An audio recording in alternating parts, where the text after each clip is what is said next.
De novo? E tá ouvindo? Perfect. Alô, testando, testando. Ok. O menino veio aqui agora. Como é o nome do.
Seats. We're gonna get started.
Ladies and gentlemen, good evening.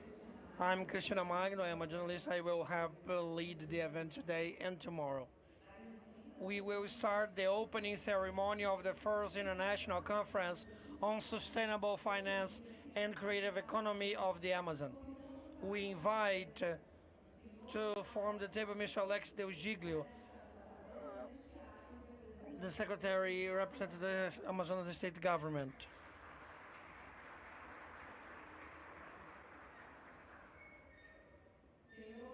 Mr. Akran Ispe Jr., the President of the Amazonian Company for the Development and Mobilization of Assets.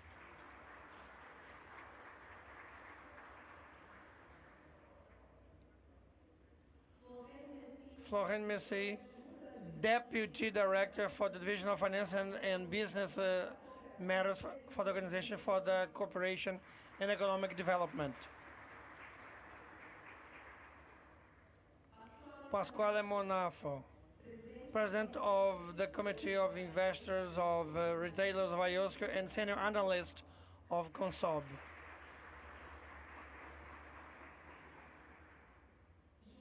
João Pedro Nascimento, President of the Assets Commission.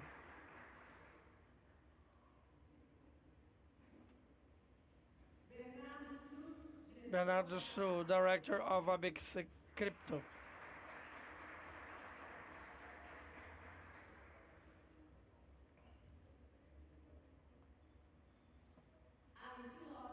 Alice Lopes, Chief Office of the President of the National Development Bank.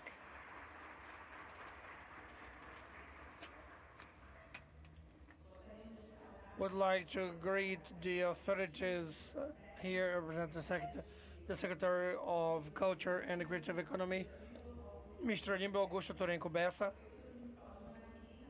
Manakiri City Hall, Sebastião Melo, Colombo National Association of the Members of a Public Ministry, representative here, Mr. Alessandro Samartin, CETAN, having as representative Mr. Rogério Aguiar, PRODAN, as representative Renato Borges, and IPAAN, Mr. Antônio Luiz Menezes de Andrade.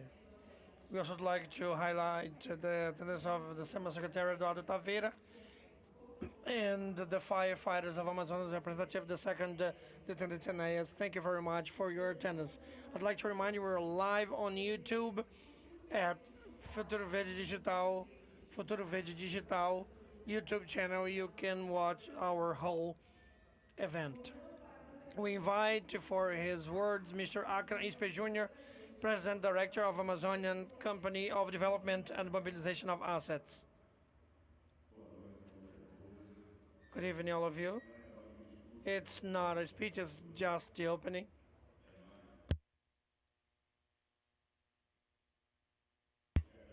I'd like to thank the attendance of all of you. I'd like to thank especially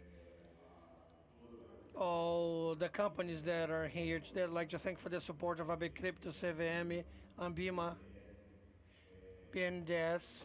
I'd like to thank all those who are interested, all those persons who are here today interested in getting to build a better Amazon, a sustainable Amazon, a creative Amazon. And we're here to show that the state is open. The state is willing to welcome investments from abroad. We're here ready to welcome not just the investors, but also the startups, whoever wants to work in the state of Amazonas. The CAB, Amazon Assets Mobilization, which is an initiative of the state government and initiative of Governor Wilson Lima, which is a state company made to support the priority supports of all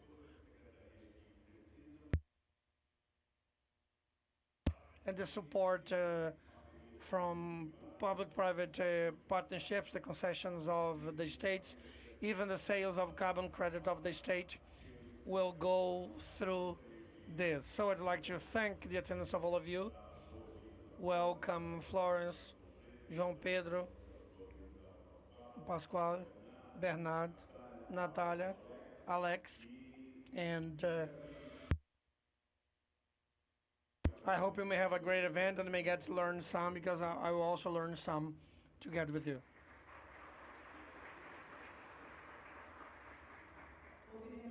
We'll now listen to the words of Ms. Alice Lopez, Chief Office of the Presidency of the National Development Bank.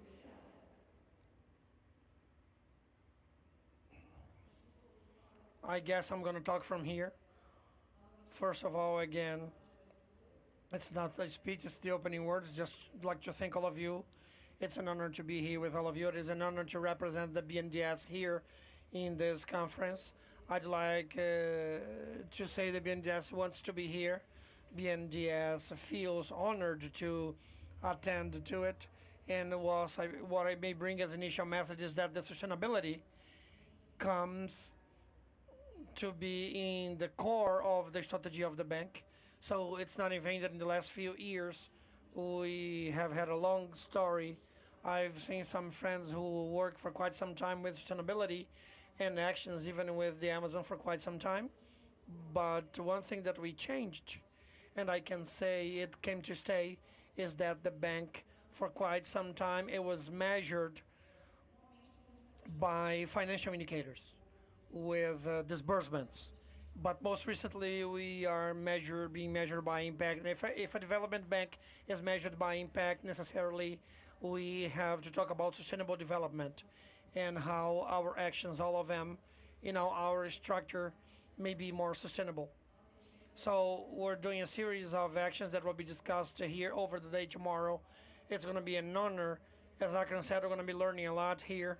Always the bank will contribute with the fronts we have been working on, carbon credit, talking about innovations in finance, the things we have been already doing, and doing that in a collaborative manner. We don't do anything on our own. Bringing a term that the state is open, so is the bank. The BNDES has used this concept of being an open development bank, not just in the sense of accountability. We more and more needed to explain what we do, being closer to society, but also to build new solutions with our clients, with our partners, learning together on what we're doing, even innovation for quite some time. So this is it. We're here very happy. We hope may be able to share a little on what we're doing in the last few years, and we're sure we'll go on doing it in partnership with all of you. So this is it.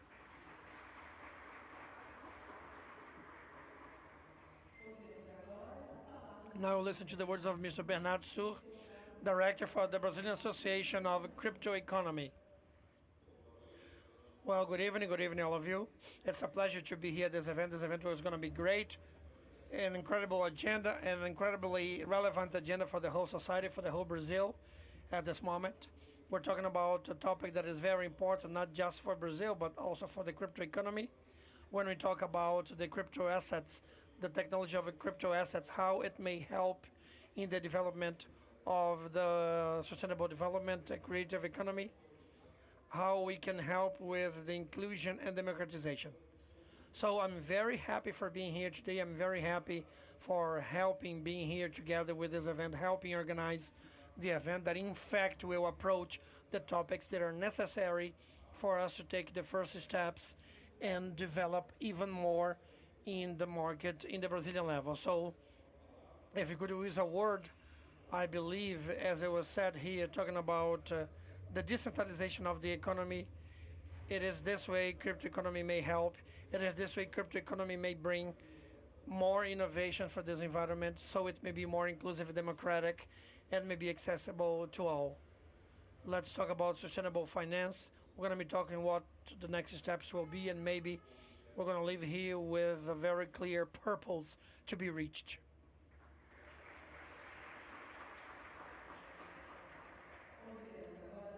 Now listen to the words of Mr. João Pedro Nascimento, President of the Securities Commission.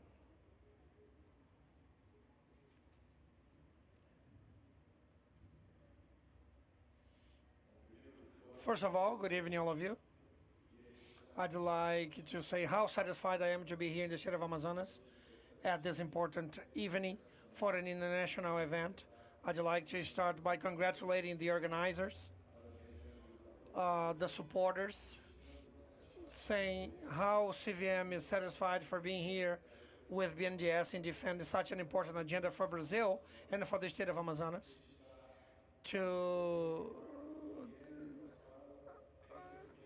Obrigado por estar aqui, Ana Pasquale. É importante que nós honremos a OECD com a agenda internacional. O Brasil dá boas-vindas a vocês.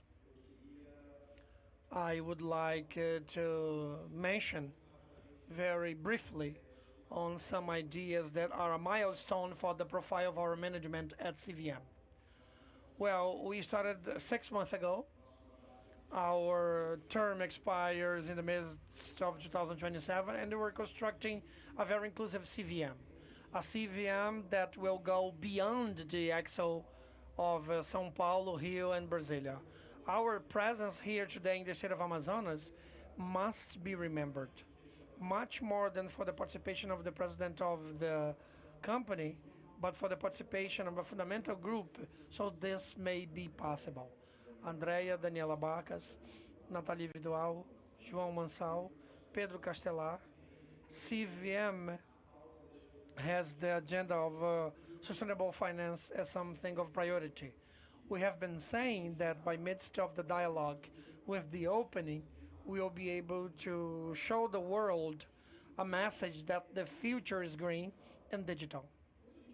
When we say the future is both green and digital, we are not saying this just because we believe these are the agendas that today convince and inspire. We do not say that because we believe in the social role or because eventually there is some approach of a political nature in this speech. We say this because there is a world of opportunities to be pathfindered for a more inclusive Brazil, and that may be more sustainable by means of the green agenda and the digital agenda. Our presence here is the priority CVM has placed for sustainable finance, for green agenda, for the ISG, which is a topic that in the past people would look at and understood that topic would have a dialogue with topics such as social role, and this is a subject that got another meaning to become a cooperative reality strategy to generate value, all within an organized overview that the economy and the environment are perfectly compatible and complementary. More and more, we can see an interdisciplinarity and the transversality among the economic and environmental preservation agendas and control of climate change. The capital market is a powerful tool in order to complement important public policies in the sense of fostering the economic development and the social development of Brazil. CVM, when it does it, it helps all the different organizational agendas to get a driven force with the effort we're making in the state of Amazonas today. Think about this economic situation and looking at the transversality of these agendas, it's interesting to think that Brazil is a continental country with the cleanest energy matrix of the world, the largest quantity of native preserved vegetation in the world, and which may use these assets as a tool to foster development and inclusion with care for the use of crypto economy, imagining the available use of the non-fundable tokens, which are the NFTs, as instruments of preservation. I don't know if you know, but quite some short time ago, Neymar brought a very beautiful picture of a monkey. That picture is worth a fortune. But that picture transmits very few messages, and the idea of non-fundable token is to take the concept of the scarcity into crypto economy.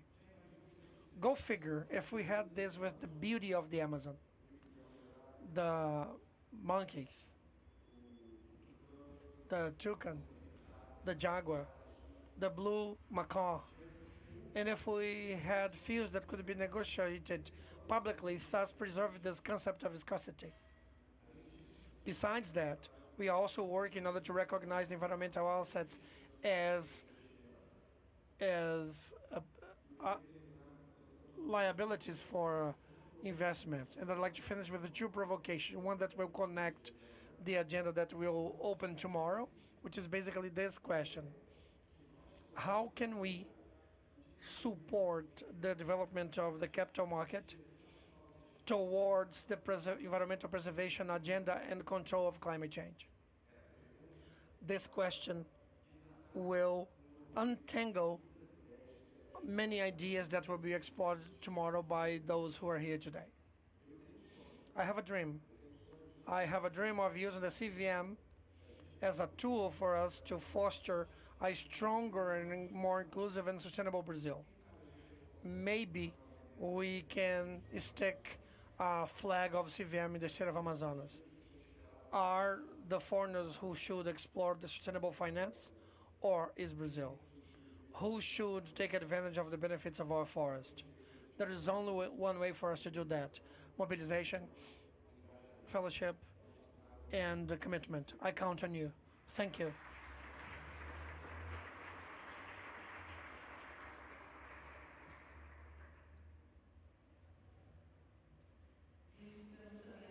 We also have here the representative of FIA, Mr. José Alberto da Costa Machado, and ABS as representative Mr. Leandro Góes.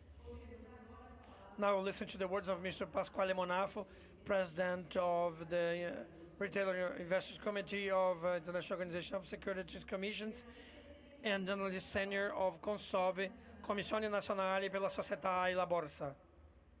Please.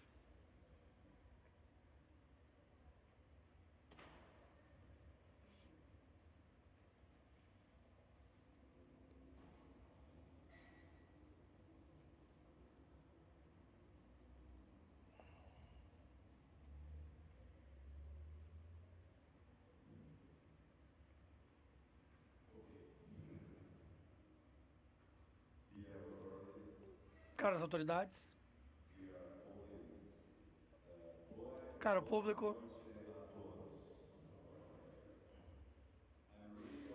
eu estou honrado de estar aqui em Manaus. Muito obrigado pelo convite para essa reunião de abertura. Eu espero que seja uma longa série de eventos na região amazônica. Eu diria que antes de usar a roupa oficial de um supervisor de seguros, eu quero dar algumas palavras sobre a Amazônia, que é uma unidade inquestionável. Em primeiro lugar, eu devo confessar que eu estou um pouco confuso quando eu coloquei no Google a palavra Amazon e as primeiras duas páginas que abriram não eram sobre a floresta amazônica, mas sobre outra coisa, que vocês vão adivinhar o que é. Muito injusto, não somente do ponto de vista romântico. Vocês da Amazônia já pensaram sobre pedir direitos autorais disso? Eu lembro quando eu era uma criança e que eu sonhava com a floresta amazônica. Eu sou italiano, como vocês podem adivinhar. E pela área de diversidade que vocês têm, uma reserva muito grande de CO2, e assim é considerada a terra verde da Terra. Algo que existe na minha mente e que contribuiu pelo meu amor ao seu país maravilhoso e também as nações vizinhas, junto com a mesma nação pelo futebol, sendo italiano, como eu já falei, mas eu não quero tocar nesse ponto. Nós ambos temos muitas coisas para lamentar depois da última Copa, né? Mas o que melhor do que estar aqui na Amazônia para discutir sobre a sustentabilidade e inovação?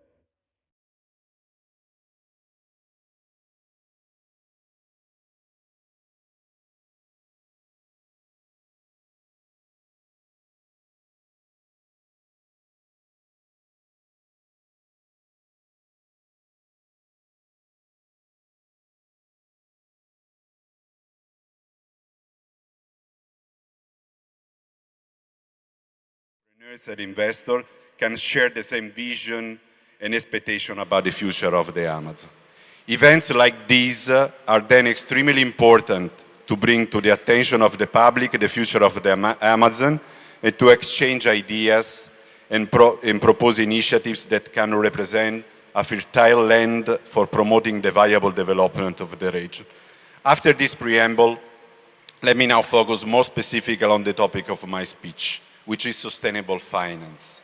So I would like to contribute to the discussion from the perspective of securities regulators, as stemming from the activities of the IOSCO, so the International Organization of Securities Commissions, being the chair of the IOSCO C8 Committee number 8 on retail investors. I will also briefly mention about some developments in Europe. So before starting, let me underline that the views and opinions expressed in my speech are mine and do not necessarily reflect the official policy or position of any entities I represent.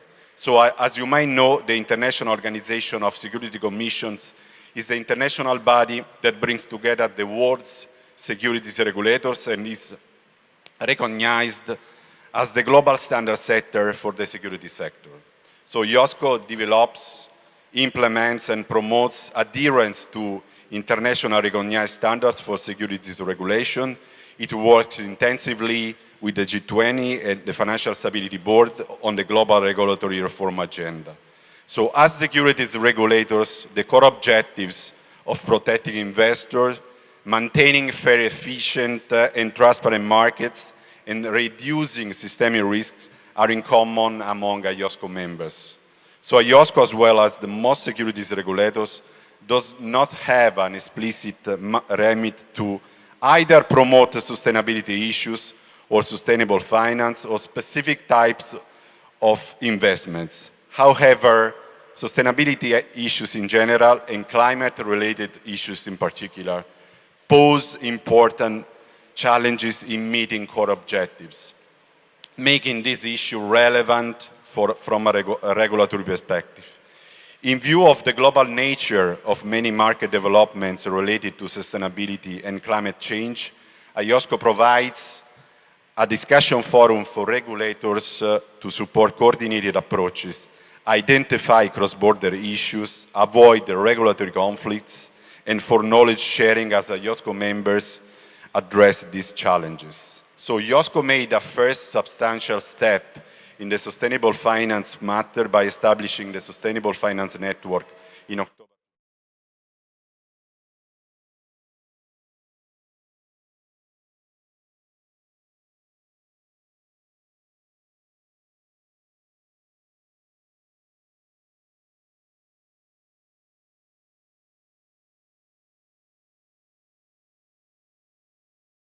And the challenges they might face. In particular, it focused on sustainable finance disclosure issues and their relevance for investor decision-making, as well on the development of industry-led initiatives. Among the others, the network identified a number of areas where improvements can be made and articulated the need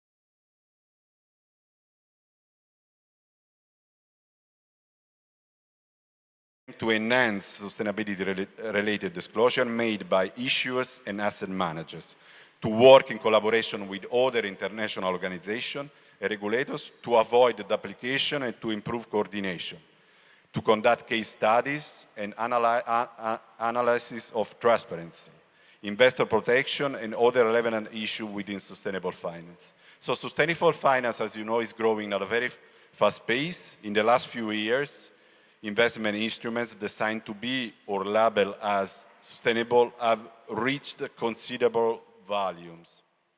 So according to recent figures, these investments globally stood at $37.8 trillion at the end of 2021, with a projection of more than $50 trillion by 2025. So Moreover, a growing number of large global companies report significant exposures to climate-related events, including physical impacts, many of which could potentially materialize within the next 5 years.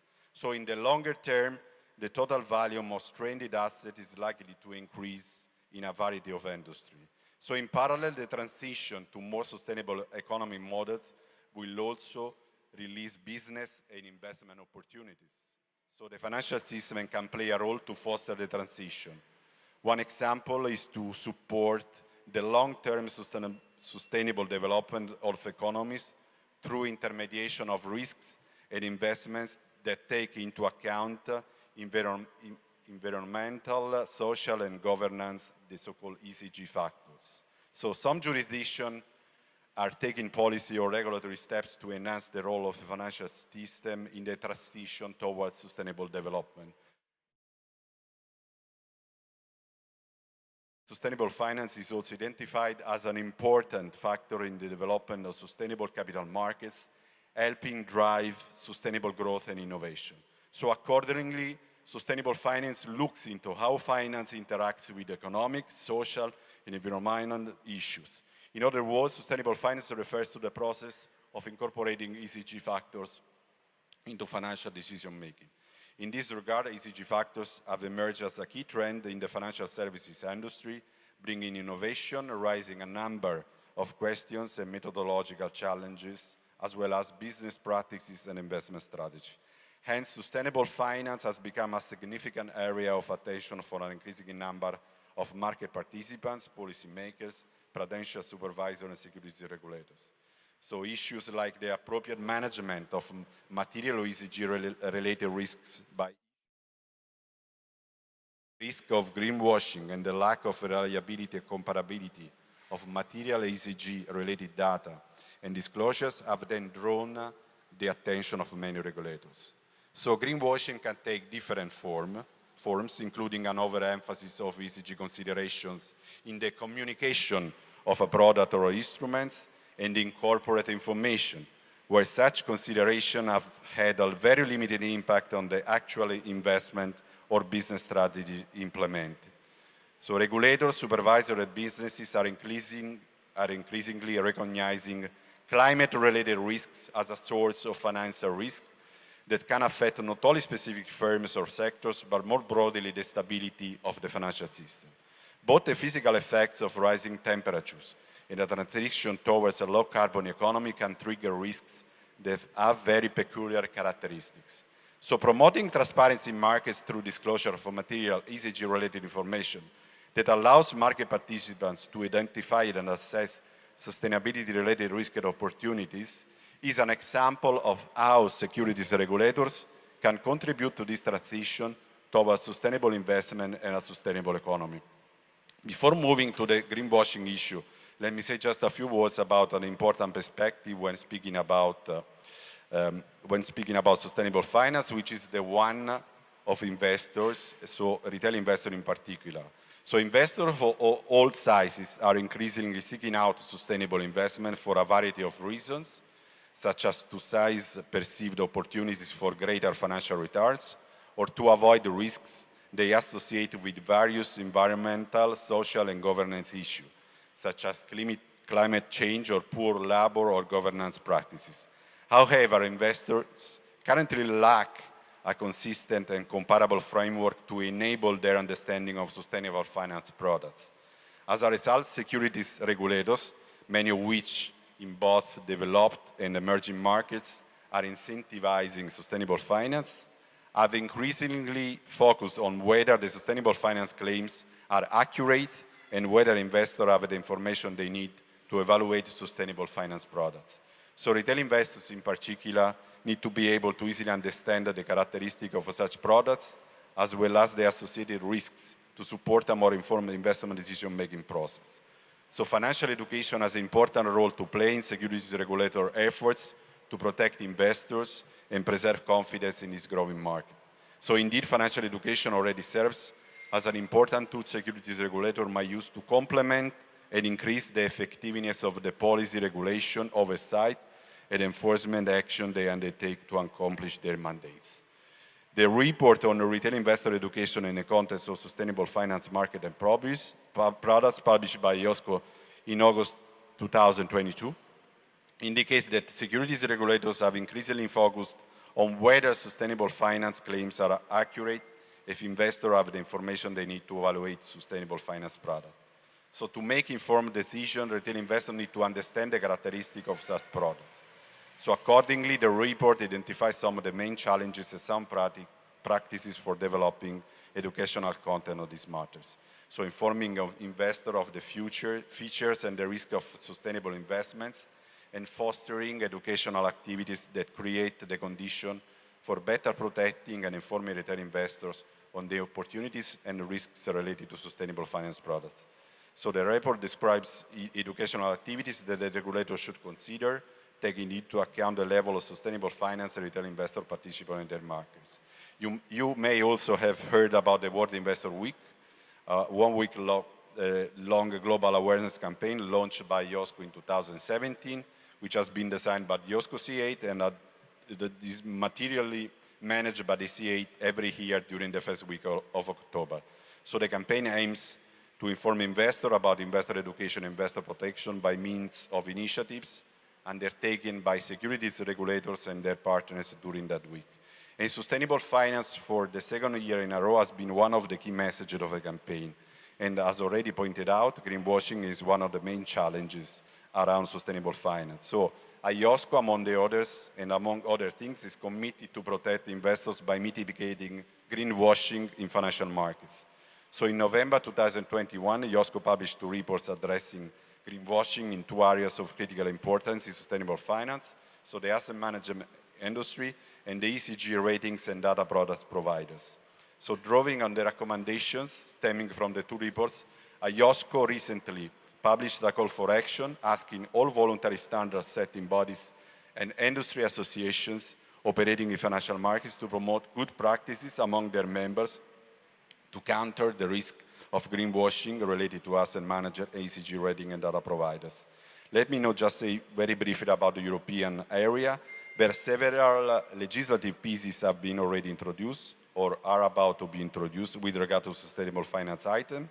So after receiving a request for input from the European Commission, the 3 European supervisory authorities, ESMA, EBA, and the EIOPA recently launched a consultation to seek input on potential greenwashing practices in the whole EU financial sector, including banking, insurance, and financial market, which might be relevant to various segments of the sustainable investment value chain and of the financial product life cycle. Specifically, the European supervisory authorities are interested in collecting views from various stakeholders on greenwashing and its main drivers, example of potential greenwashing practices across the EU financial sector, and any available data to help the 3 authorities gain a concrete sense of the scale of greenwashing and identify areas of high greenwashing risks. So greenwashing is described as a complex phenomenon which can involve or impact a multitude of financial market participants and potentially affects all sectors in the sustainable value chain. So the drivers of greenwashing are multifaceted and, as indicated in the call for evidence document, might include demand for sustainability-related products, data-related issues, the need to build expertise and skills, challenges in the application of new rules, inconsistent interpretation of the legal regime, and financial literacy gaps. So according to the call for evidence, greenwashing could be analyzed through 4 main dimensions. So the role market participants can play in greenwashing, the actual topics in which the sustainability-related claims are made, the misleading quality of a sustainability-related claim, and the channel through which the sustainability-related claims are communicated or the various stages of the product life cycle in which they occur. Therefore, many regulators all around the world are actively working to address the phenomenon of greenwashing and continuing to make sustainable investment a concrete opportunity for the various stakeholders involved.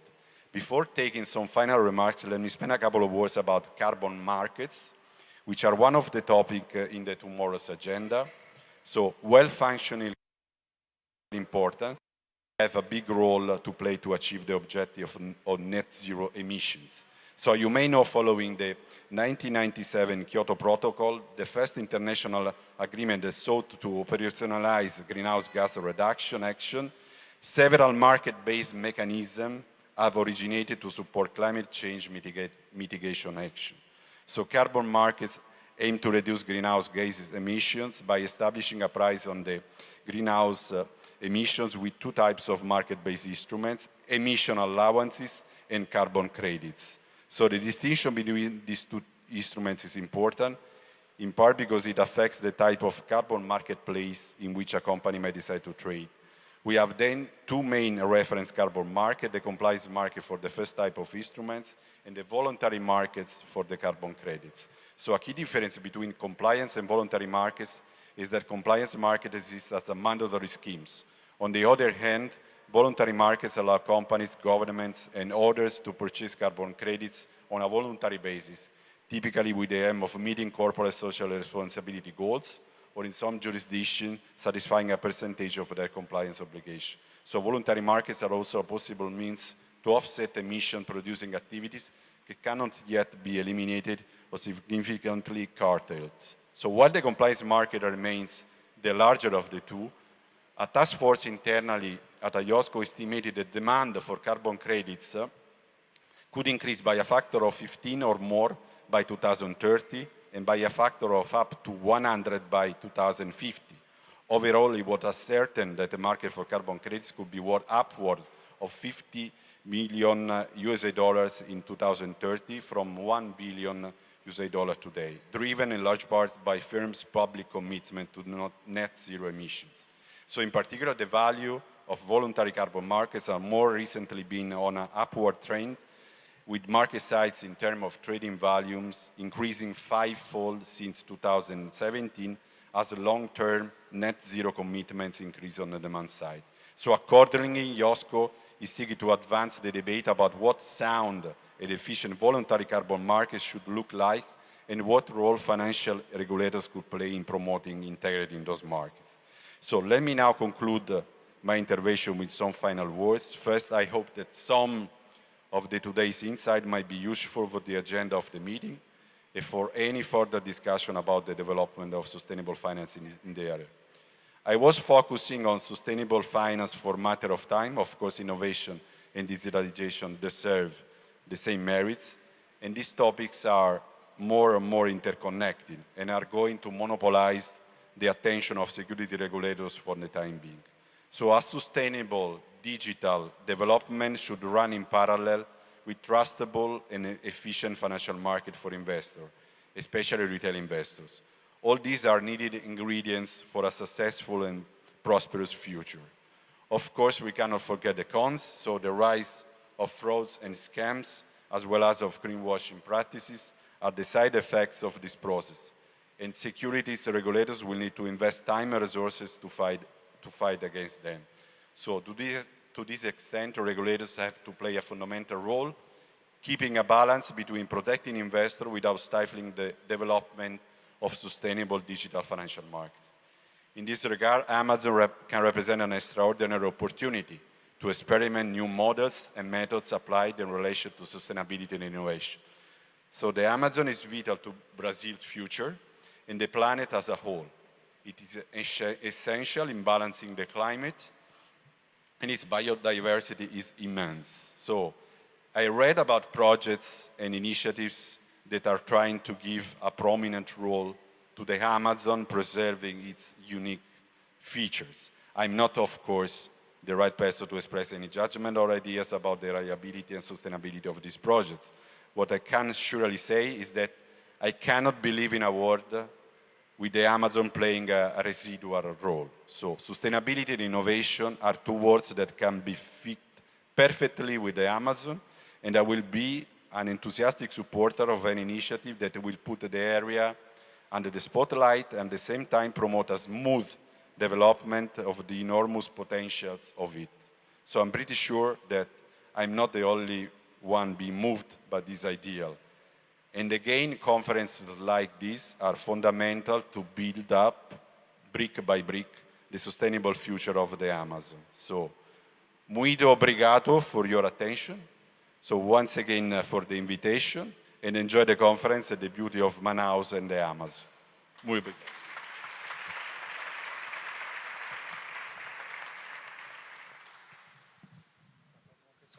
Obrigada. Convidamos a senhora Florence Messi para proferir suas palavras. Ela que é diretora adjunta da Divisão de Finanças e Assuntos Empresariais da Organização para a Cooperação e Desenvolvimento Econômico. Director for Financial and Enterprise Affairs and the Executive Secretary of the OECD.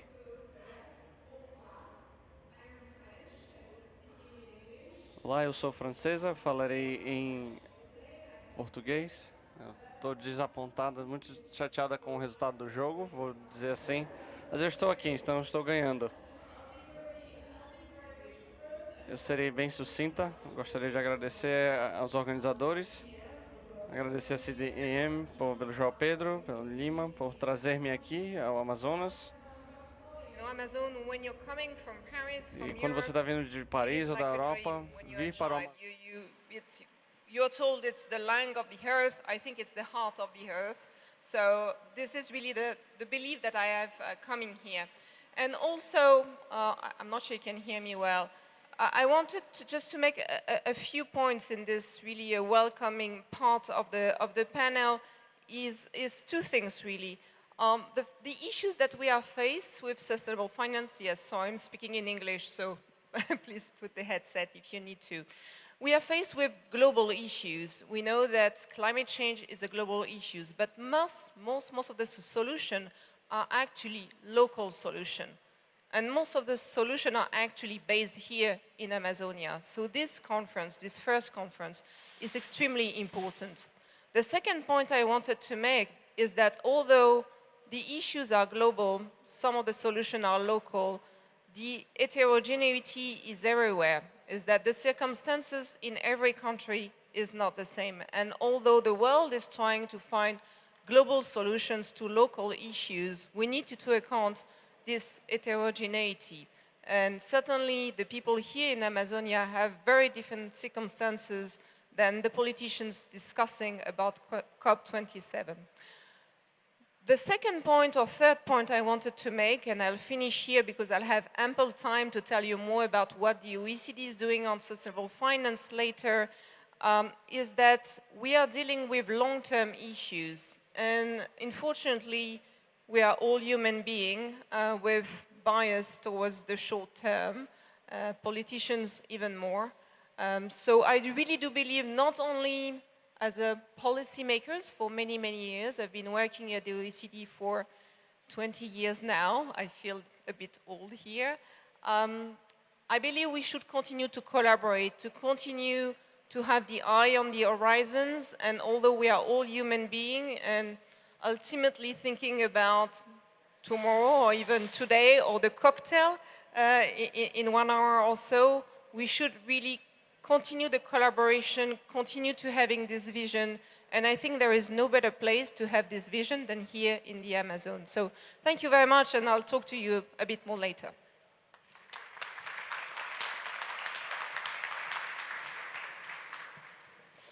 Muito obrigada. Ouviremos agora as palavras do senhor Alex Del Giglio, secretário de Estado da Fazenda do Amazonas e, nesta ocasião, representando o governo do Estado.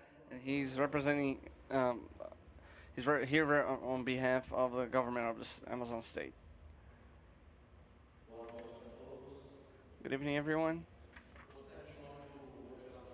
I would like, on behalf of Governor Wilson Lima, to greet all of you that are here in order to participate of such a great event. I'd like to greet Mr. Akram Salameh Ispe Jr., President Director of the Amazon Company for Development of Assets. He is a host here. Mrs. Florence Messi, Acting Deputy Director of OECD Directorate for Financial and Enterprise Affairs and Executive Secretary of the OCDE. Mr. Pascal Mufano, President of the Committee of Wholesale IOSCO and Senior Analyst of Consumo. Mr. João Pedro Nascimento, President of the Commission of Mobility. Mr. Bernardo Stru, Director of AB Crypto, or ABC Crypto, and Mrs. Alicia Lopez, Chief of Cabinet of BNDES. Without a doubt, I am sure, that we could not have had this event in any other place, any other state, or first conference for sustainable finances. We are a state holding roughly 96 to 97 of preserved forest cover, approximately 1.5 million of square kilometers of green space, meaning approximately 19% of the Brazilian territory.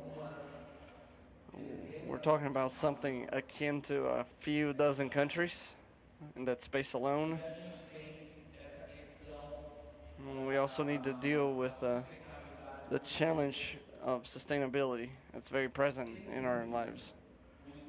And without a doubt, our state needs to progress quite a lot when it comes to dealing with these matters. And CADA is one of the many pillars that's going to help our state achieve and develop, especially when it comes to the market. It's very known that every nation, in order to achieve development, you have to go through market capital. Even though Brazil has quite a lot of challenges at the micro and macro levels when it comes to economical challenges, legal challenges, and now more specifically when it comes to environmental challenges. But I am sure that once we have achieved in this plenitude and overcome these challenges, we can be not only a leader, but also an example with this security market. Whether it be on quotas or investment funds, anyway, any possible means that can bring income for a population where basically 50% of its citizens are teetering on poverty level. So without a doubt, that can be a great page turner for our state once we achieve this. And we have overcome this challenge and we've monetized these securities so that we can bring a more dignified life to the people that live here, whether it be via social development, opportunities for income, or whatever it may be. Thank you.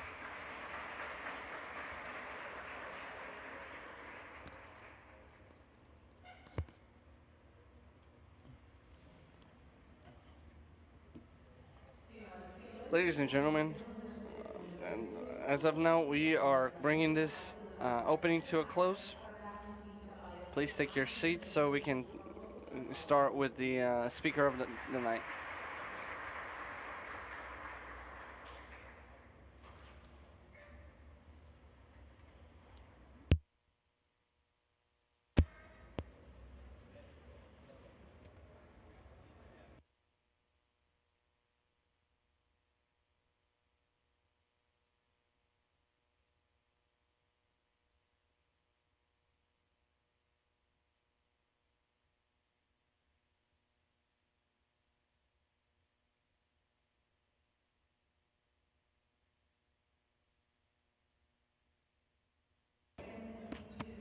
We'd like to invite Ms. Forhem C, the acting deputy of OECD Directorate, to present the keynote for the night. Forhem C is acting deputy.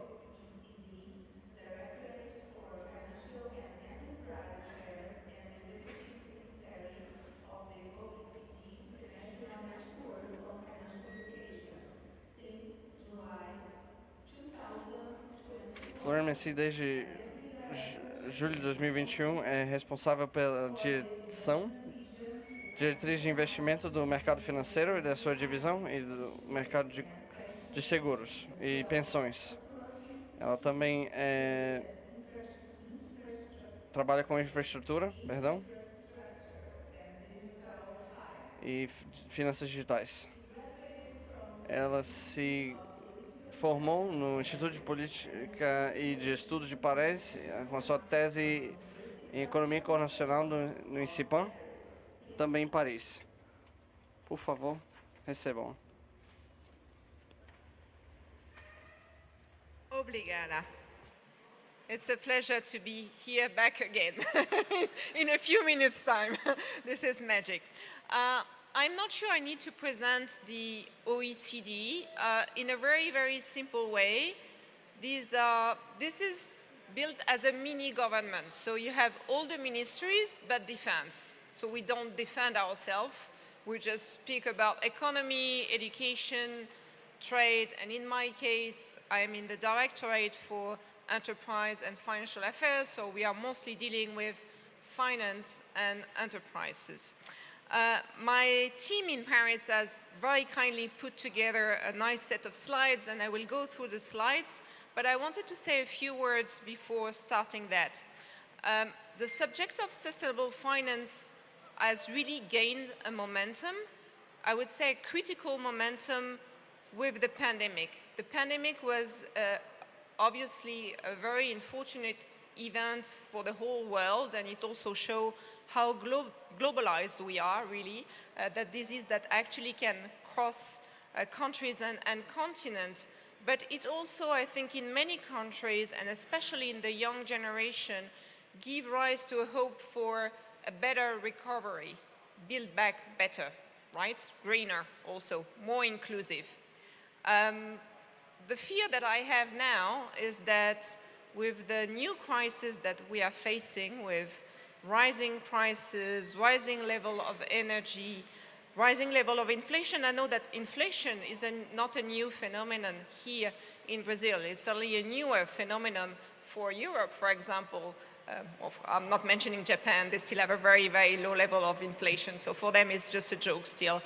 But I'm really afraid that the economic and financial circumstances will lead to the population to give away this really critical objective. We are actually facing a wall in terms of climate, and there is really something that needs to be done now rather than in the future. And of course, the young generation still believe in that, but I'm afraid that the global world, the top, our leaders, are not necessarily they are taking this seriously, but they are not really seizing the momentum. So I wanted to say that in preamble, and also to say that I'm going to speak mostly about the relationship between sustainable finance and consumer finance to explain the challenge there, but also to say that sustainable finance and finance is actually financing the whole economy. It's at the sources of all the economic activity. So we can really make a difference if we decide that finance will be at the service of an economy that will be greener and more inclusive. And this is why I believe we're all here. And of course, being at the heart of Amazonia is really symbolic and very important. So with that, I will go through the nice slides prepared by my team. They will provide figures and obviously interesting things, but I think we should keep in mind the fact that what we are discussing today is really important, and that this momentum shouldn't be lost. And I think the efforts is starting here, is starting at the bottom, at the middle, at the top of the pyramid, and we really should be not only convinced of that, but just thinking about our children, the future generation, and even ourselves, if we want to continue to breathe, and think that finance is just one piece of the puzzle that can help.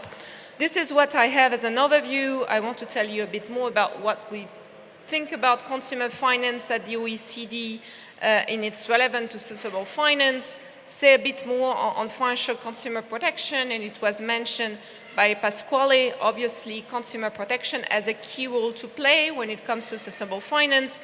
We have new principles at the OECD. And last, I'll say a few words about financial literacy and education. And of course, here I want to speak about the aspiration of retail investors in terms of investing in products that are greener but also more socially responsible, and in a sense, investing also in corporations that are actually more, responsible, let's put it this way. Let me go through that. So firstly, consumer finance. So at the OECD, really, we try to promote an approach to consumer finance that is a trilogy approach. So what we believe in is that it's not enough for people to have access to products, and by the way, good financial products, products that are inclusive, but it's also important that consumers, retail investors, are protected in their dealings with financial providers, whichever the financial providers are. And last but not least, in order to make the best decision that they can, they need some level of financial literacy. They need financial competencies. They need the financial skills to even understand the disclosure requirement that us, nice regulator, are actually designing for them. And in order to make sure that we guide policymakers into doing this right, we've developed a set of recommendations and principles. So on financial education, we have a recommendation which dates back in 2020, which is covering the entire financial sector, credit, insurance, pensions, securities, obviously, and also digitalization.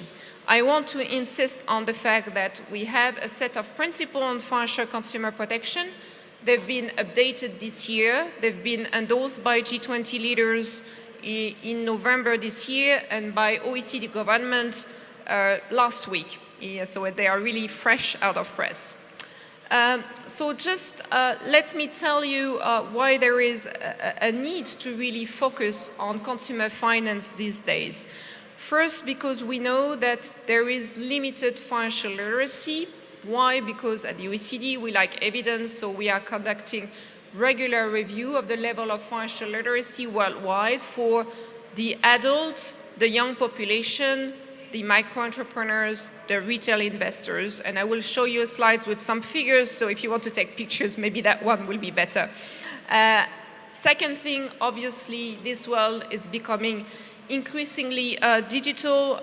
This is, of course, we do believe at the OECD that innovation, digitalization is bringing fantastic opportunity. It is very clear in the Amazon region. I was actually mesmerized, if I can share a personal story. So for my flight from Paris to Rio, there was no Wi-Fi connection whatsoever, which was great, by the way. Nobody could reach me. I had full peace for 12 hours. But here, from Rio to Manaus, I had Wi-Fi all through. So well done you, really.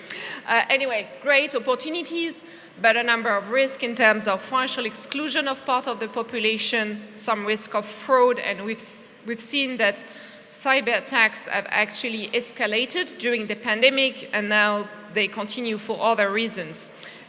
So important to keep that in mind, and part of the population may not have the digital skills also to fully seize those opportunities. Last but not least, we see, and this is again coming from our survey, that a part of the population, at least, has limited financial resilience to external shock. So certainly the pandemic, the fact that labor market was disrupted, that there was lockdown in some countries, that simply the economy was not doing well, has impacted especially the most vulnerable. And we also know that, of course, rising prices, again, in terms of energy and food increasingly, is going to impact particularly a part of the population that do not have a buffer. They do not have the saving to actually last long enough. So this is a slide. We are regularly conducting survey on the financial literacy of the population. We have a basic target in terms of what we believe should be the minimal score for any adult in terms of financial knowledge, financial behavior, and financial attitude. And you see that the OECD average is 13 out of 21. 21 is the basic score. So it means there is a need for improvement in OECD countries, and I would say even more in other parts of the world. Our next survey will actually include Brazil. I move on to sustainable finance. And here I like to call it the 3 no conundrum. We have an issue with sustainable finance when it comes to consumers. Why do we have an issue? First, because there is no commonly agreed definition, sometimes even within a country, across countries, even in Europe, where there is a lot of work, we are still working on terminology. So no one terminology is the other issue. We don't necessarily agree of what sustainable finance means. Does it mean we are covering environmental issues, social governance? Beyond that, no agreement. Third, but it is really important, we don't even know whether there's a minimum requirement. When you are investing in a fund that is saying, oh, okay, I actually apply ESG strategy, what does it mean? Where is the minimum? Where is the benchmark? As consumers, retail investors, we still do not know, and regulators are working hard, but not hard enough or fast enough. But still, at the same time, we see that there is a lot of demand from consumers, retail investors, and especially of the young generation to be able not only to invest in products that will be profitable in the end, and I would say that in a large part of Europe, of the US, we've been living in a very, in a low yield environment, low interest rate for many, many years. So people were looking for ways to invest their money in a way that was profitable. Still, those young investors are ready to invest in some product that may be less profitable, but that will actually support the environment. The issue is that actually we are not sure that when we are investing in a so-called fund or credit that will respect the environment, this is actually the case. And this is what actually Pasquale was mentioning. There is a lot of greenwashing around. And greenwashing is, well, it's a new marketing tool. My own bank is trying to sell me a credit and supposedly it is green. Okay, and then the other bank is doing the same. So what it is pushing product. And this is why I started by saying we might lose the momentum if we just, and I believe in markets, but I don't believe in market being able to fully self-regulate themselves. We need to help the market. Actually, the market is asking for help for common terminology, and actually there is demand from consumers and retail investors to do that. So plenty of greenwashing and plenty of cases of greenwashing here on these slides.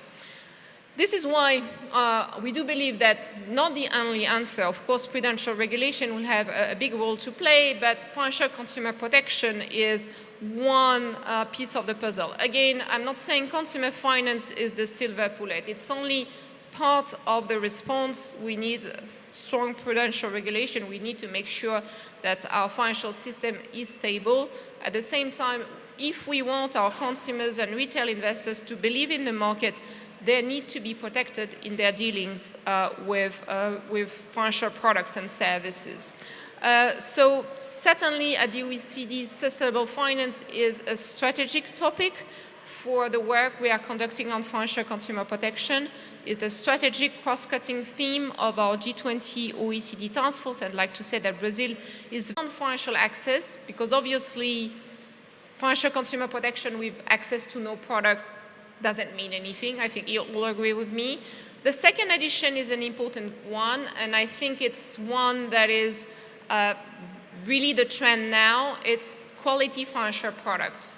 I can share with you when I started working on financial consumer protection, which was basically just after the global financial crisis. So around 2008, 2009, suddenly people realized that prudential regulation was all good, but probably not enough to protect us from the next crisis.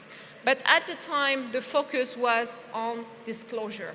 So by providing information to consumers, we will resolve the issue. Well, guess what? That doesn't work this way, especially, sorry for the lawyers in the room, but we are making actually more work for you than actually protecting consumers, because ultimately financial products are ending with very, very long contracts. You can take the example of an insurance product with 42 pages. Who is able to understand that? So what we are saying by quality financial products, that these are products that should actually be beneficial. So we are focusing on consumer outcomes here, and the governance and culture of the financial providers. And I would say it's a completely change or completely switch in the way we are developing or thinking about consumer protection. So it looks like nothing, but it is very important. Then 3 cross-cutting themes that will apply to all the 12 principles: digitalization, sustainable finance, financial well-being. We are trying to, of course, learn from the pandemic with more focus on part of the population that may be vulnerable, and of course, a lot of focus also on scams and fraud, and especially cyber scam and frauds. Moving on, if we just look at the part that is really relevant to sustainable finance, we've actually focused a lot more on disclosure, of course, because even in terms of disclosure, when it comes to sustainable finance, it's very important, but transparency will be key. The quality of the financial products, when we speak about sustainable finance, is it really meeting the needs of the investor, retail investor, or the consumers? Is there proper suitability assessment of whether the product is actually adapted to the consumer, the retail investor, and last, financial education?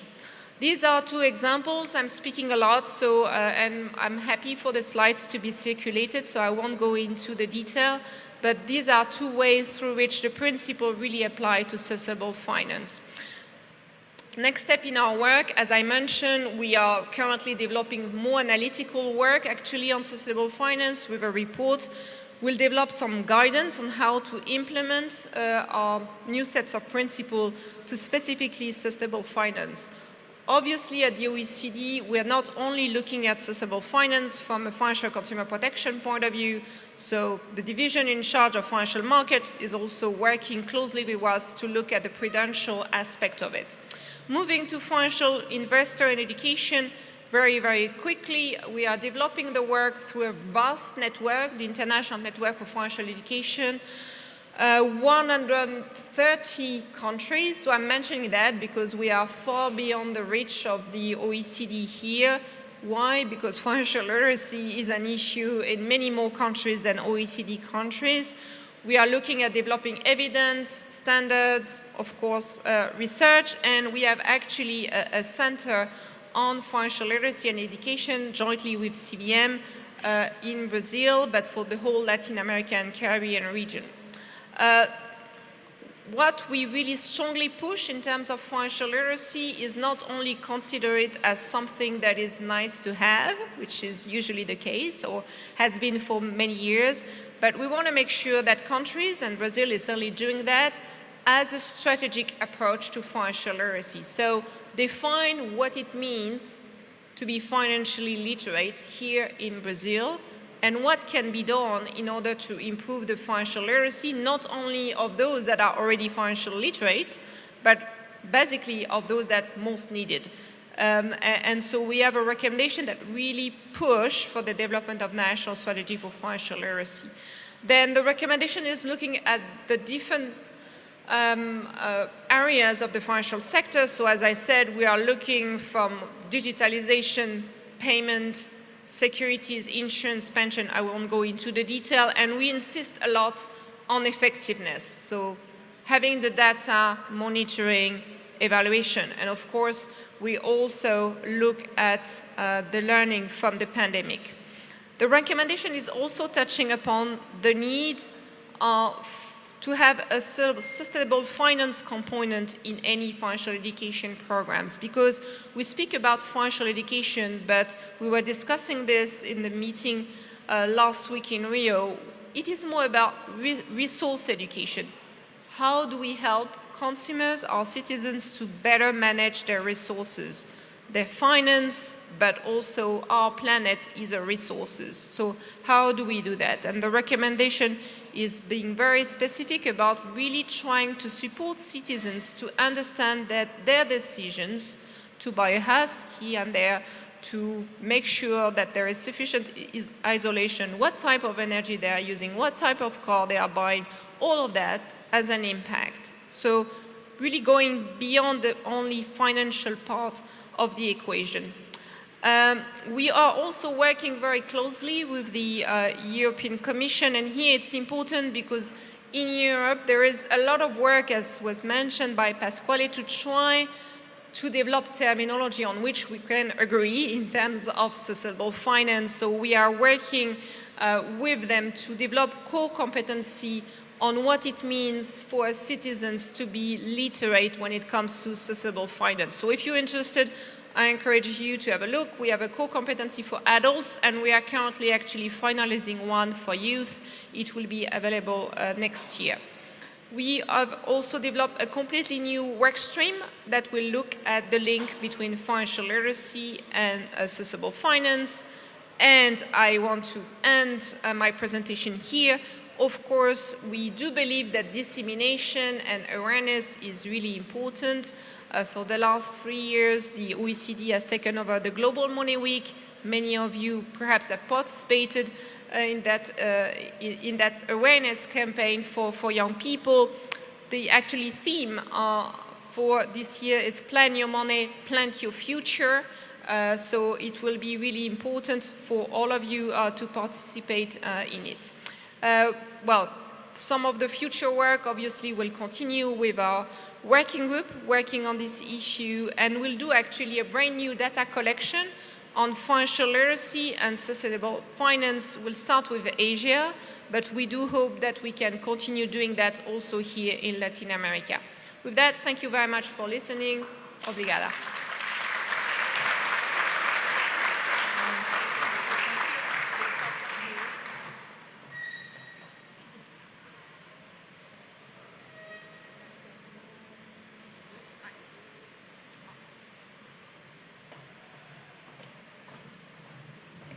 Thanks a lot. Convidamos agora ao palco o senhor Akram Isper Júnior e o senhor Sinésio Campos para proferirem For the lecture, Amazon, Realities and Challenges, a brief history of both. Akram Isper Jr. is a lawyer, university professor from Manaus, Amazonas, and he's got a title of Master in Constitutional Law and Doctor in Functional Rule of Law.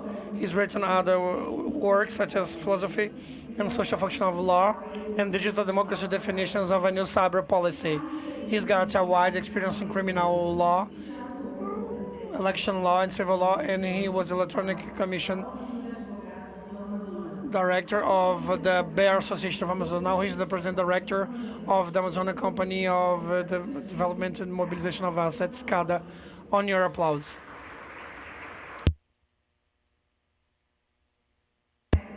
Congressman Sinésio da Silva Campos, he's a congressman for the state of Amazonas, bachelor in philosophy, postgraduate in political science and ethics in the University of Pernambuco, 8 mandates as congressman in the state of Amazonas, with focus on the economic development and the surveillance of the services provided to the population of Amazonas. As a congressman, he worked as chair of the Permanent Commission for the Constitution of Justice and as vice president of the Commissions of Mineral Resources and Energy, and Budget and Finances and Taxation.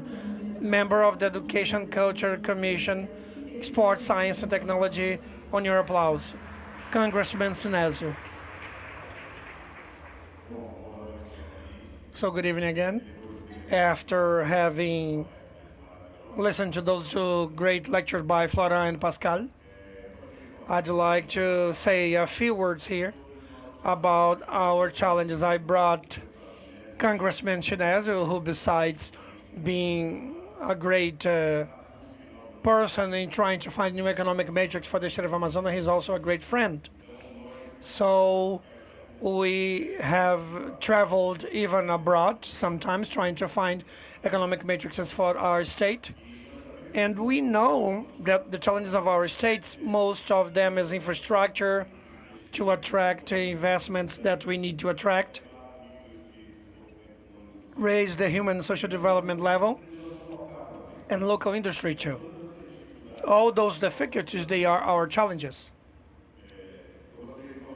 I'd like to say, during the execution of our work, we realized the financial and capital market, although it is treated of sustainable finance, ESG, they didn't have the necessary presence out of the Southwest.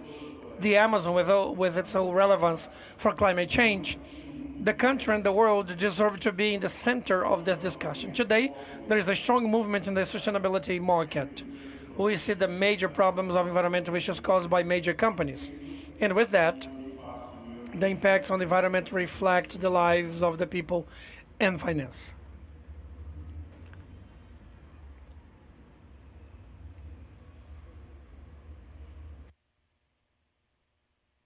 We will discuss at this event the carbon market, the financial and digital innovation, infrastructure, and at the end, the discussion panel in which we want to provoke the practical actions the major agencies think for the Amazon, and especially the Amazon state for the next years, concrete and practical actions in a general manner.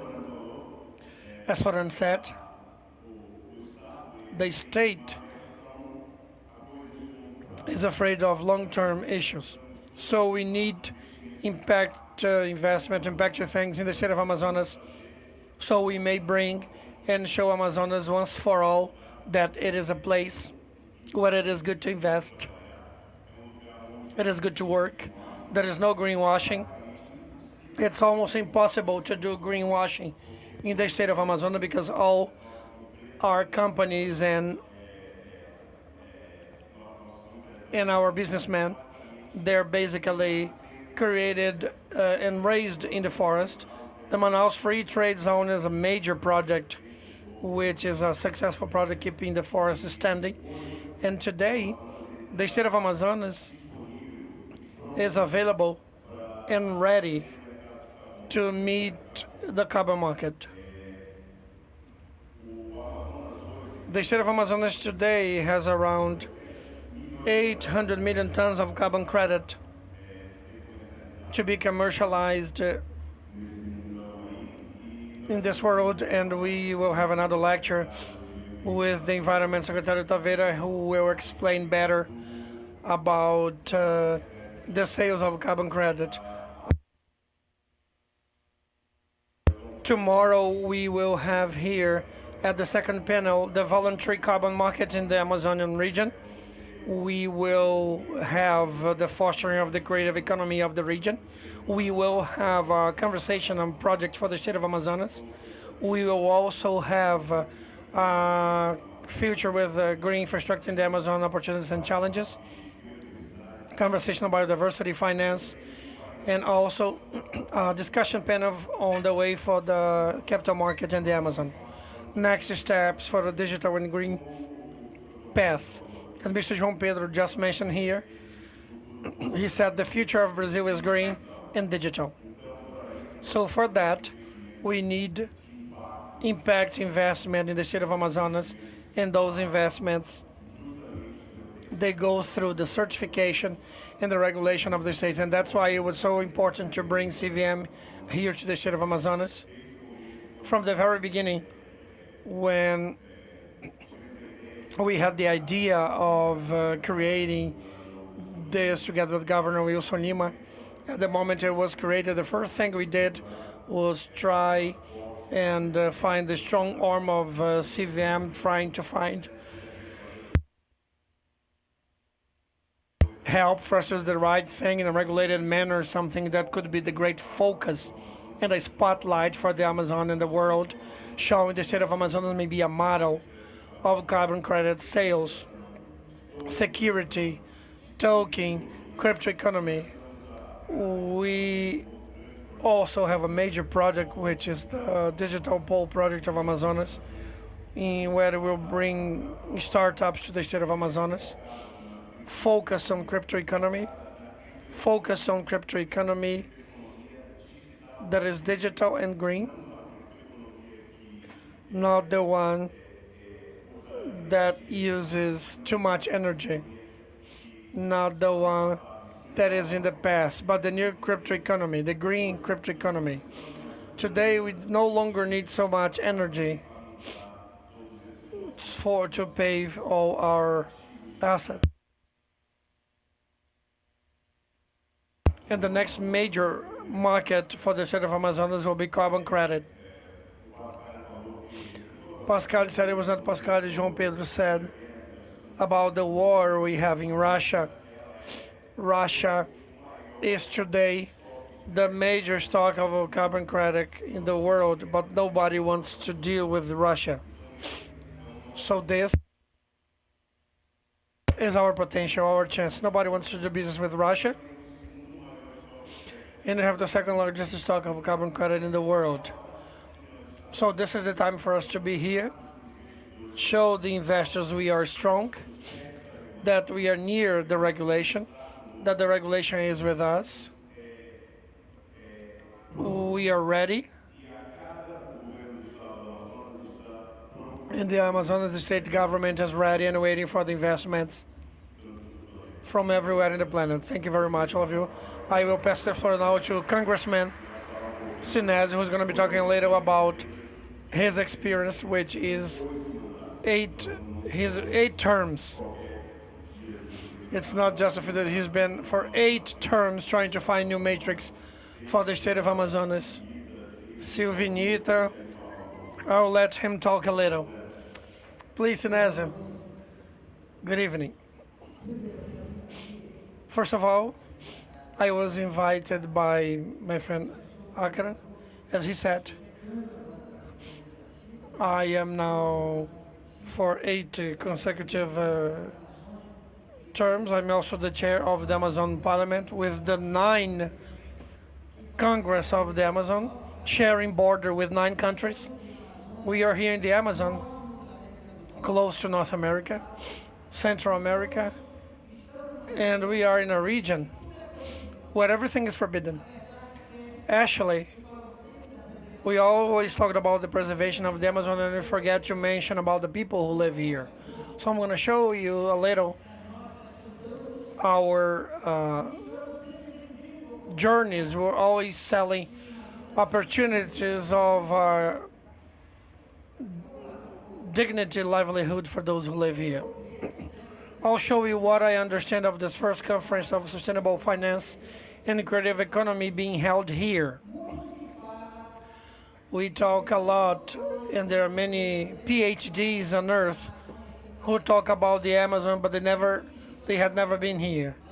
The digital world is important, but it is good for us to feel it, to be close to people. I know every piece of the Amazon.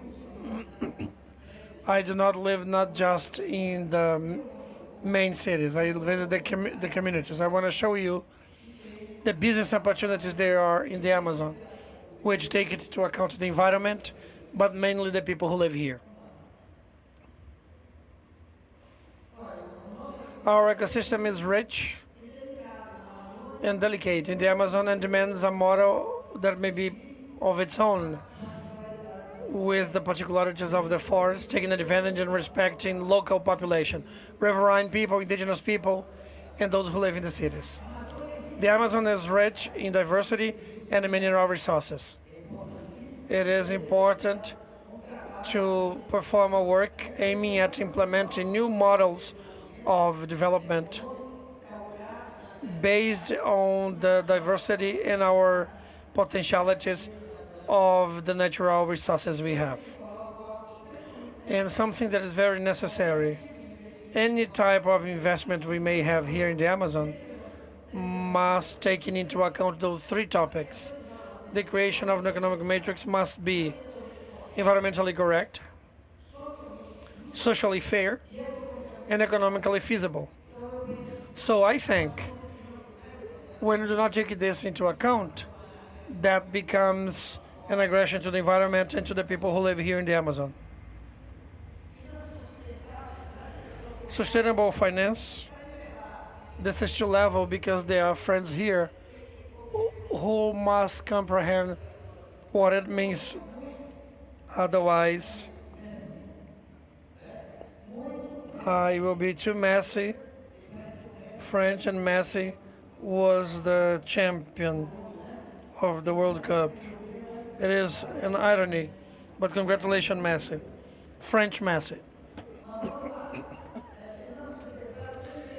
Sustainable finance, sustainable investments for the economic activity that respect people and preserve the environment. Me, as a congressman, there is a law on the plastic bags. The supermarkets only pollute the environment. with basic sanitation, many projects that come here do not take into account the environment. So I have it here because an amendment to our state constitution on basic sanitation that obliges any type of investment to take into account the environmental issue. In the creative economy is a set of options for the market that may use creativity, the intellectual capital, and culture to generate economic value. This is what we search for. So when we have this very clear, we will start working on some projects. So I am a congressman, and as a philosopher, I can dream with open eyes and feet on the ground. So there are many topics I defend, and it took 20 years when I was talking to the wind. No one would listen to me. And now I start to see investment taking this into account. Thanks to the opportunity the population gave me to be there for 8 terms and having the right to see the things that are happening. 5 minutes? I have 5 minutes left? This gas law, what happens in Russia, here we have a huge potential with natural gas. We use lots of power plants with diesel, polluting our environment. And here I was the reporter of a message that broke the monopoly of the gas. Now we have the opportunity of business for other companies. And there is one with this opening of the market for the free competition and the competitiveness of the market agents. This gas law was also included in the state law, the project for the social gas for the low-income families, for 10,000 families in programs for housing with over 200,000 houses, which is the Viver Melhor built by the prior government called Minha Casa Minha Vida. The BNDES knows very well this program, this project. I hope it will heat up the economy. And then I included the social gas to take to those houses, piped gas. The state is the 3rd largest producer of gas in the country. And what we realize is we want the vehicle natural gas. We have a huge fleet. You must have realized in the heart of the Amazon there are several vehicles. We want to incentive and include as law that we are presenting to the vehicles, the electric vehicles that may reduce their taxes and also incentive hybrid vehicles for our region. And the one that is not possible for us to transform the fuel from gas into gas, from gasoline into gas.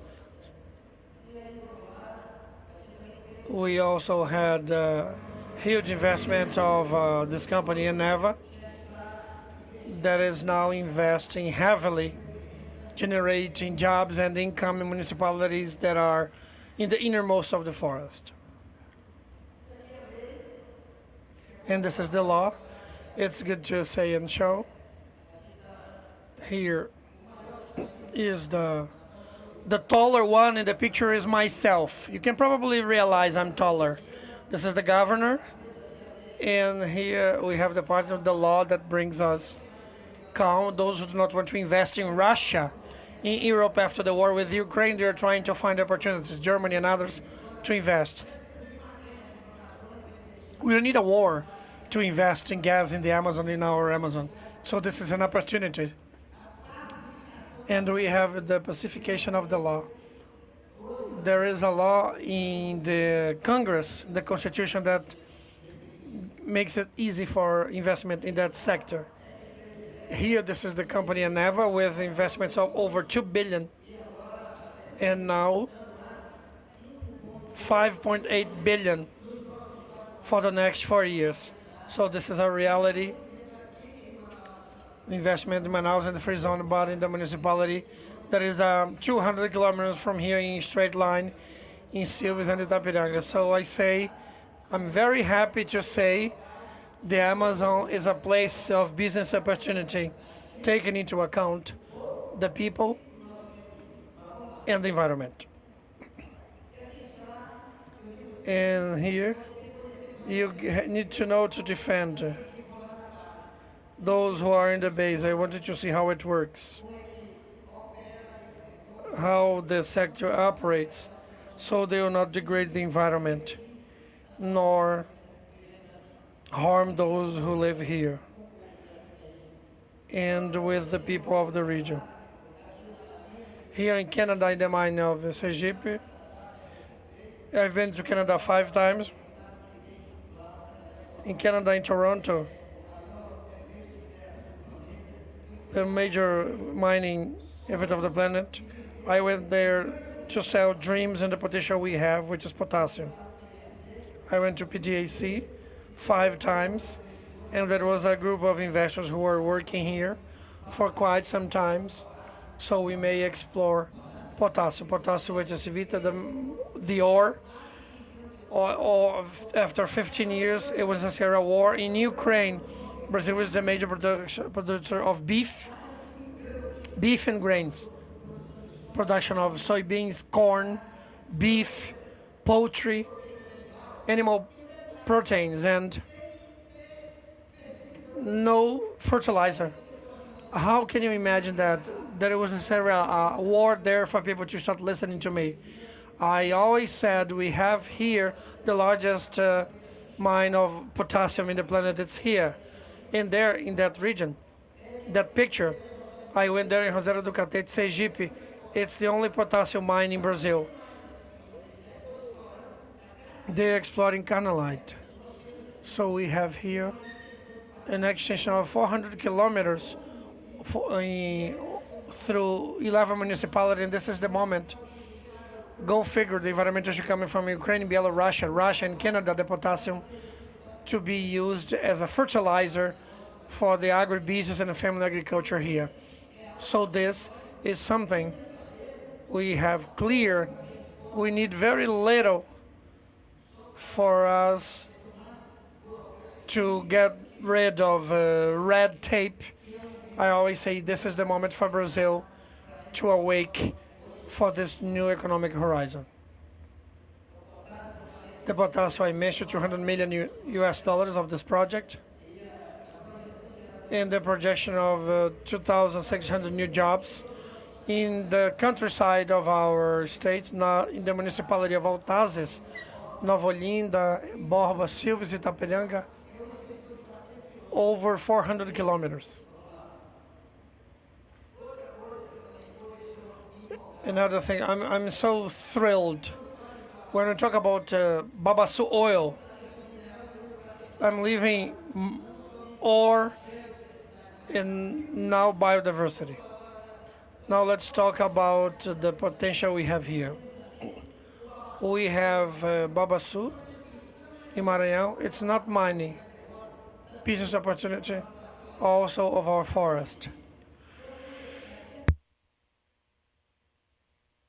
Here, the Reverend people, Flávio Dino, who will be the minister of the new government in the state of Maranhão, the state with the largest production of Babaçu in Brazil.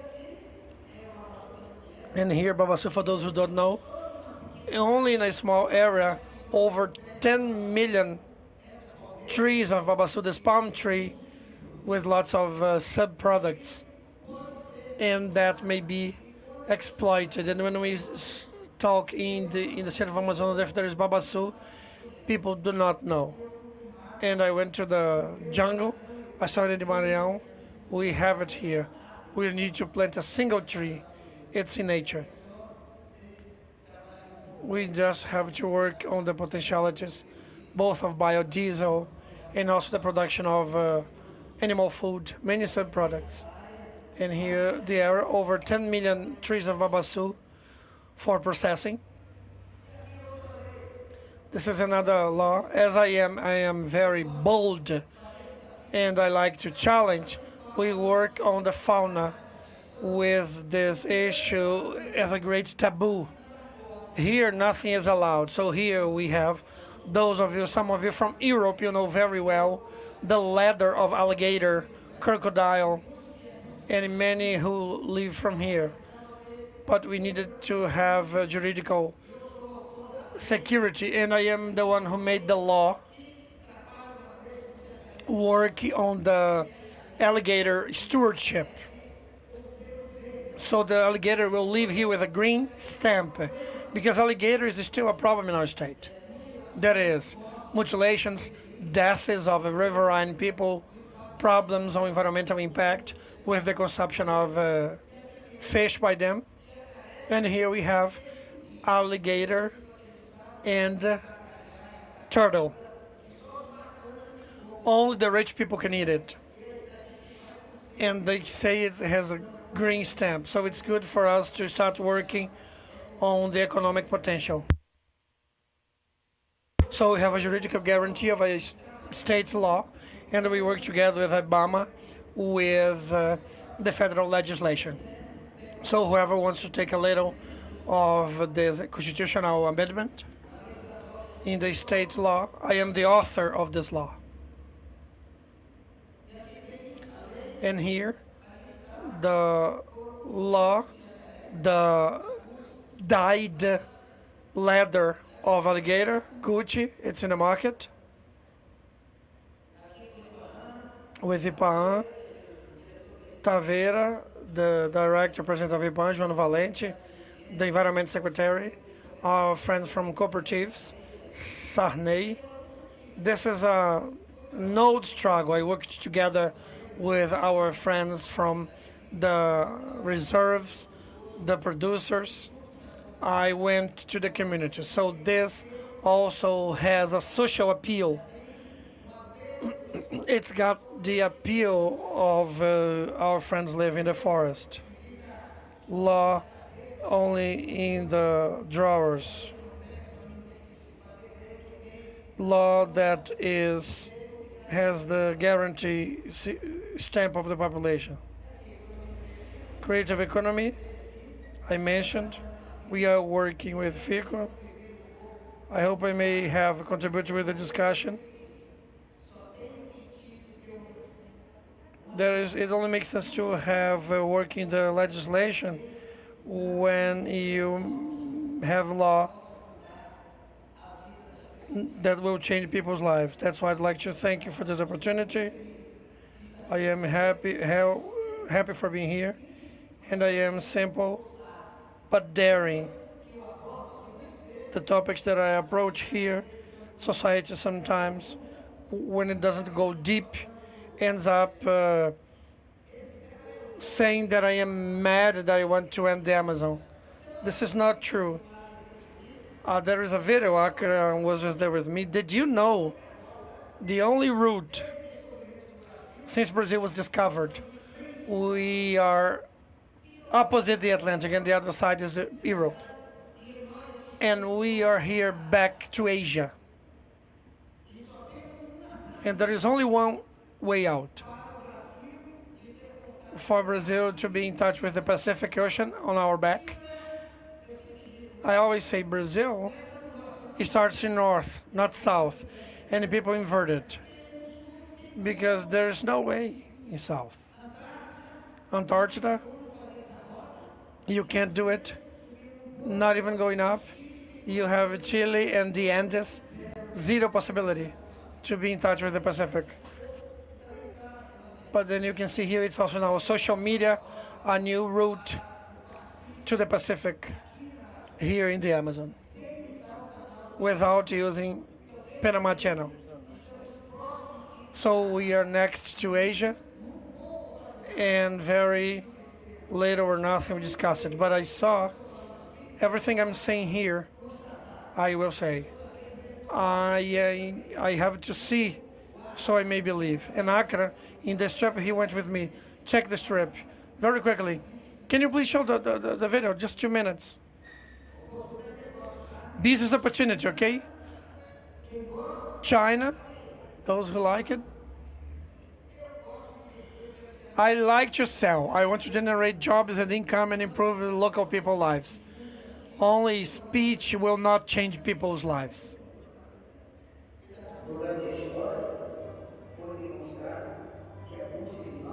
The search for new routes is to prosper. And then this route of the Atlantic. And with the Pacific, it was the bottleneck for Brazil, which has no direct access to it. Now we have a perspective of leaving the use of the Panama Channel, which is the multimodal axle Manta-Manaus. Watch it.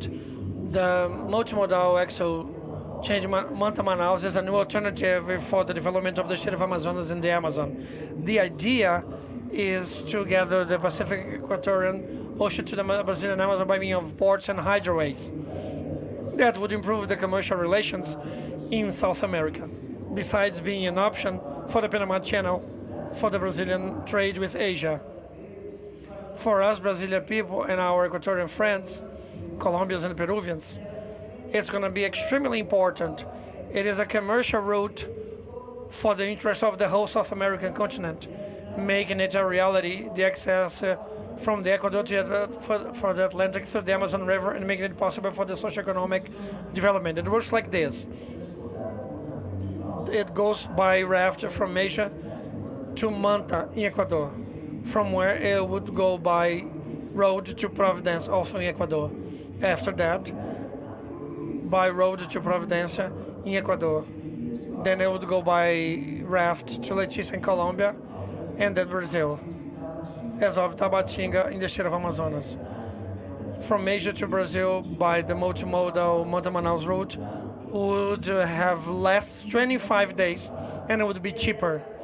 And this is the way the Amazonian congressman thinking about the integration of the Brazilian Amazon with the continental Amazon tries and find alternatives for the generation of income and jobs.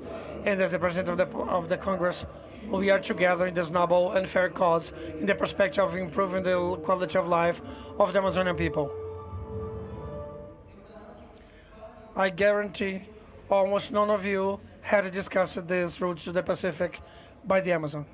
So imagine the products and inputs that will come from Asia, all this route in the Panama Channel, paying royalties. And we have here another detail. Zero environmental impact, because for those who do not know, Solimões, that comes from Tabatinga up to Manaus, it is navigable for the whole year. So you don't have to cut a single tree, the river is navigable.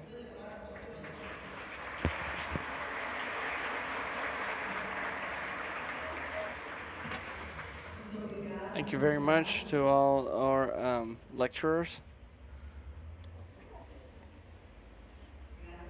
Thank you so much for you being here and for your keynotes.